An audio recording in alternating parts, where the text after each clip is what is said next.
Battal Gazi'mize kazandıracağımız büyük eserin içerisinde şantiyede arkadaşlarla bir çalışma yaptık. Briefing aldık. Daha önce de Malatya kamuoyuyla paylaşmıştık. Galip Demirel dediğimiz park, Çınar Park diğer ismiyle. Buradan Orduzu, Pınarbaşı, Gölet Ağzı'na kadar ki 180 dönümlük alanda geçen seneden başlatmış olduğumuz bir Malatya'nın 100. yıl parkından sonraki ikinci parkının şu anda inşaat aşamasındayız. Hemen güneyimizde Bahçebaşı konutlarını görüyoruz. 9.000 küsürlük konut, Yenişehir. İnşallah hedefimiz hemen bahsettiğim bu hak sahiplerinin geleceği Yenişehir'imizde, yeni Uydu kentteki hemşehrilerimiz taşınmaya yakın. Burayı da bitirmeyi hedefliyoruz. Amacımız Haziran sonu, Temmuz'un ilk haftaları olmak üzere mekanı kullanılabilir hale getirmek. Şu anda biz kaba inşaatı bitirmiş durumdayız. İnce işçiliğimiz inşallah bu 2 ay içerisinde, tabii ki yağmurlardan kaynaklı ince işçiliğimiz biraz aksamalı, gecikmeli gidiyor ama hedefimiz 2 ay içerisinde inşallah bu ince işçiliği de bitirmek.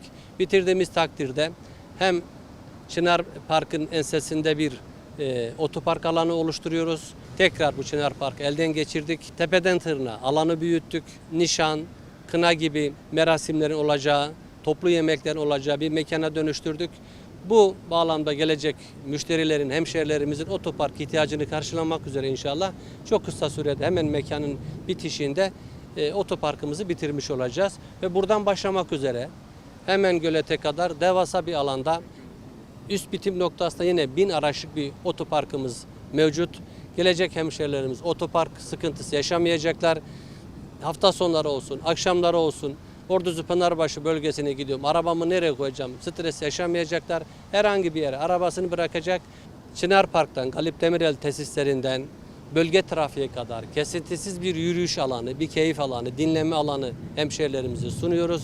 Şimdiden hayırlı olmasını diliyorum. Hemşehrilerimiz bizi takip etsinler. İnşallah 2 ay gibi bir sürede bitirme müjdesini vereceğiz, hemşehrilerimize paylaşacağız. Şimdiden hayırlı uğurlu olsun. Suyu görünür hale getirdik. Yani kuru bir park değil. Gelen hemşehrilerimiz, gelen çocuklarıyla beraber hem suyun sesinden, suyun görselinden, yetişkin korunan ağaçların gölgesinden istifade edecekler. Böylelikle inşallah Malatya'mız az önce bahsettiğim gibi mekan olarak ikinci büyük parkı ama işlevsellik olarak da belki de en güzel park olacaktır. Bu kadar hani suyun görselliğinin korunduğu ikinci bir mekan yok. Şimdiden Battal Gazi'mize, Malatya'mıza hayırlı uğurlu olsun.